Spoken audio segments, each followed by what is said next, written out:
Pepper, and thank you, Chancellor, or Dr. Paper, and thank you, Chancellor. That's all, folks? Exactly. You're doing great. Oh, obviously. You want to do it? No. I mean, whatever happened to that old conservative discipline about paying for what you spend? I'm up for re-election this year, and I'm going to remind everybody what I did at home, which is going to cost me politically. When I argued that we should freeze federal spending, I meant Social Security as well. I meant Medicare and Medicaid. I meant veterans benefits. I meant every single solitary thing in the government. And I not only tried it once, I tried it twice, I tried it a third time, and I tried it a fourth time. Corn Pop was a bad dude, and he ran a bunch of bad boys. And I did, and back in those days, to show how things have changed, one of the things you had to use, if you used pomade in your hair, you had to wear a bathing cap. And he cut off a 6-foot length of chain. He folded up, he said, you walk out with that chain.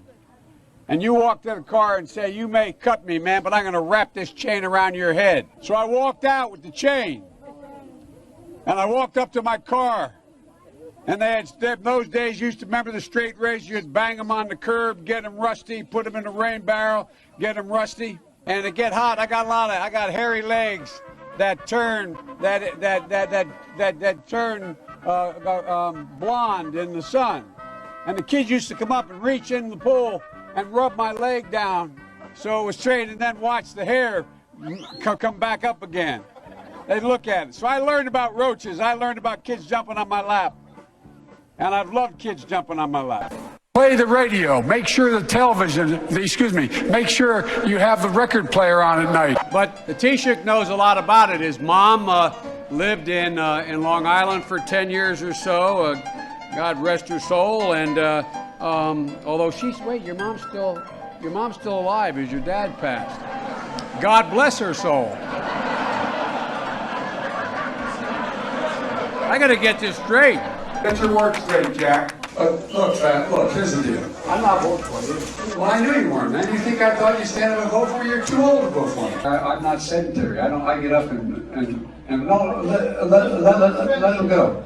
Let him go. Look, the reason I'm running is because I've been around a long time and I know more than most people know. And I can get things done. That's why I'm running. And you want to check my shape on, let's do push-ups together here, man. Let's run. Let's do whatever you want to do. Let's take the nice pizza. And why should the voters believe that you can win the national election? I was a Democratic caucus. You ever been to a caucus? No, you haven't. You're a lying dog-faced pony soldier.